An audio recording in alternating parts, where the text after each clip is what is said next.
சக்கர நாற்காலியில் நோயாளிகளை அழைத்து செல்ல 100 ரூபாய் லஞ்சமா? ஒரு வீல் சேர் கிடையாது, ஒன்று கிடையாது, கேட்டால் வண்டி வர்றது கிடையாது.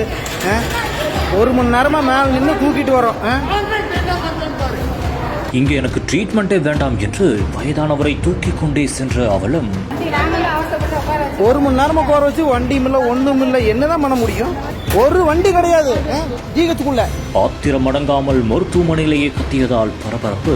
மருத்துவமனை நிர்வாகம் கொடுத்த பதில் என்ன?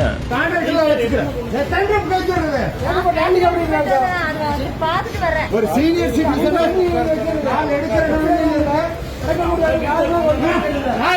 எப்போ வந்தாங்க? 2 மணி நேரமா மேல உட்கார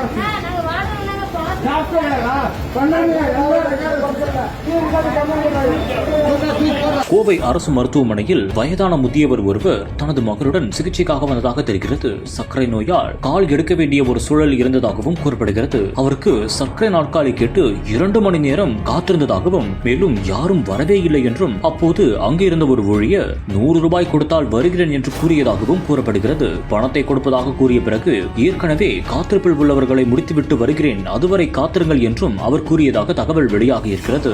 இதனால் கோபத்தில் அந்த நபர் நோயாளியை தூக்கிக் கொண்டே சென்ற சம்பவம் பெரும் பரபரப்பையும் அதிர்ச்சியையும் ஏற்படுத்தியது. மேலும் மருத்துவமனையிலேயே அவர் கத்தியதால் அங்கு பெரும் பரபரப்பான சூழல் நிலவியது. பாதிக்கப்பட்ட நபர் தன்னுடைய தரப்பை குற்றச்சாட்டாக முன்வைத்திருக்கிறார். இதுகுறித்து மருத்துவமனை நிர்வாகம் தரப்பிலும் விளக்கம் அளிக்கப்பட்டுள்ளது. மேற்கொண்டு இந்த சம்பவம் குறித்து தீவிரமாக விசாரணை செய்தால் உண்மை நிலவரம் தெரிய வரும்.